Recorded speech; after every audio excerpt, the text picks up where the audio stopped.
So do's and don'ts of the steel mace. Number one is almost always we want to make sure that we have a hand tucked up against that bell as close as possible, right? We can choke up or down with that other hand, but we want that one tucked right against the bell. Number two is how we're holding the mace. So what we never want to do is just hold it, right? We always want to create tension on this mace, and we can make it as difficult or as easy as we want to. Two different ways we create tension. Number one is by pulling. It's like I'm spreading my hands away from each other as hard as I can. As you can see, my hands aren't actually moving. I'm just creating tension through the mace by squeezing my backside and pulling those hands out as hard as possible. Number two is crushing. That's like I'm bringing my hands in together. So I'm going to create tension on that mace by crushing my hands as hard as possible.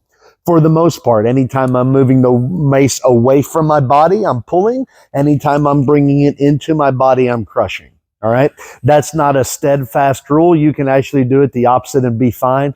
Find where you can create the most tension and what works best for you. For most people, though, it's pulling away and crushing together.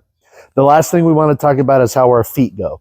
On our feet with the mace, for most things, if we're starting with our feet set, is we're going to have our feet right in at shoulder width. We're going to bend our knees a little bit, and then we're going to take our hips and crunch them forward.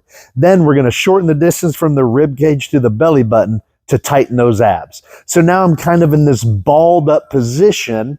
I'm driving my knees out away from each other, shoving my feet into the ground as hard as I can, pulling or crushing on that mace as hard as I can.